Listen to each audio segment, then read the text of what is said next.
Welcome to History in a Year, America's first 250 years. Join us every single day as we journey from the Revolution of 1776 to the 250th anniversary of the United States. You can find every episode and join the discussion at pointedwords.com. I'm Stephen. And I'm Leah. It is March 4th. Welcome to episode 63. Yesterday, the Corps of Discovery narrowly avoided a bloodbath with the Teton Sioux. They survived, but the clock was ticking. It was late October 1804. They were in present-day North Dakota, and the Great Plains winter was closing in fast. The Missouri River was starting to freeze, and they needed to find shelter. Fortunately, they had arrived at one of the greatest economic hubs in North America. They reached the villages of the Mandan and Hidatsa tribes. These were agricultural, earth lodge-building Native Americans who sat at the very center of a massive, continent-wide trade network. If you were a French fur trapper from Canada, or a Spanish trader from the South, or a warrior from the Rocky Mountains, you eventually came to the Mandan villages to trade. Lewis and Clark held a council with the chiefs, handed out their Silver Jefferson peace medals, and got permission to build a winter camp just across the river. They called it Fort Mandan. And they were just in time. The winter of 1804 to 1805 was absolutely brutal. The temperatures plunged to 45 degrees below zero.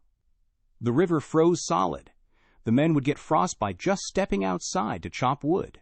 But inside the fort, Lewis and Clark were incredibly busy.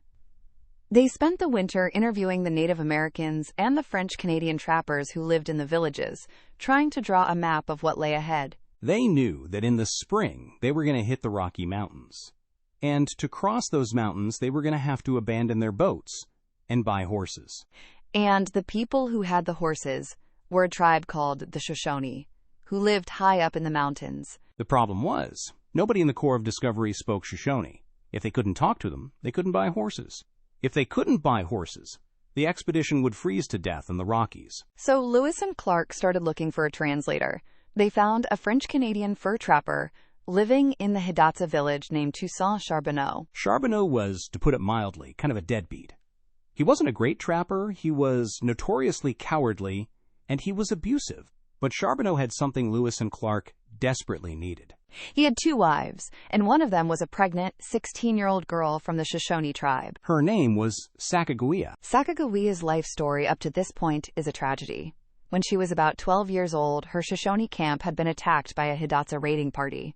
She was kidnapped, torn away from her family, and dragged hundreds of miles east to the Mandan villages. A few years later, she was essentially sold or won in a gambling bet by Toussaint Charbonneau. Lewis and Clark hired Charbonneau as an interpreter, with the explicit understanding that Sacagawea had to come along. Now, this is the perfect time to bust one of the biggest myths in American history. If you grew up watching movies or reading old textbooks, you probably picture Sacagawea standing at the front of the boat, bravely pointing her finger west, guiding Lewis and Clark through the wilderness like a human compass. That is completely false. Sacagawea was not a guide. She had only been through this territory once in her life, as a terrified 12-year-old captive. She didn't know the way. Lewis and Clark navigated using compasses, sextants, and the stars. But just because she wasn't a guide doesn't mean she wasn't valuable. She was arguably the most indispensable member of the entire team.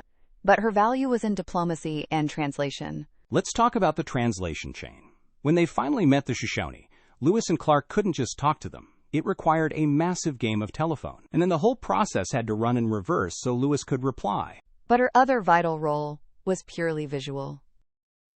A few months into the winter, in February 1805, Sacagawea went into a long, agonizing labor.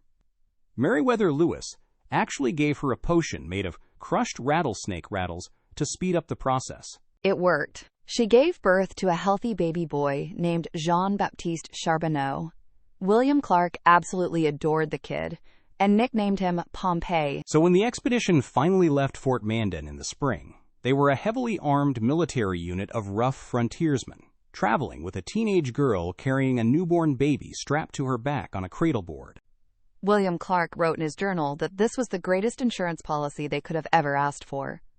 He noted that a woman with a baby reconciles all the Indians as to our friendly intentions. A war party does not travel with a woman and an infant. When other Native American tribes saw Sacagawea from a distance, they immediately lowered their weapons. She was a walking white flag. She kept the Corps of Discovery from being massacred. By April 1805, the ice on the Missouri River finally melted. It was time for the expedition to split. The massive 55-foot keelboat was too big to go any further up the river, so Lewis and Clark loaded it up with a dozen men and sent it back down the river to St. Louis. And they loaded that boat with a treasure trove of scientific discoveries for Thomas Jefferson. They sent back Clark's hand-drawn maps. They sent Native American robes and bows. They sent the antlers of an elk and the horns of a bighorn sheep. But the most famous cargo on that returning keelboat was the live animals. Jefferson wanted to know what kind of wildlife was out there, so Lewis and Clark managed to capture 4 live magpies, a live sharp-tailed grouse, and a live barking prairie dog. They put the prairie dog in a wooden cage and shipped it thousands of miles back to Washington, D.C. The little guy actually survived the trip, and Thomas Jefferson kept him as a pet in the president's house. With the keelboat heading east, the core group of the Corps of Discovery, about 33 people, including Sacagawea and her baby, loaded into smaller wooden canoes. On April 7, 1805, they pushed their canoes into the water and headed west. Meriwether Lewis wrote in his journal that day, "We were now about to penetrate a country at least 2,000 miles in width, on which the foot of civilized man had never trodden. I could but esteem this moment of my departure as among the most happy of my life." They were leaving the map completely behind. Join us tomorrow for episode 64, The Great Divide.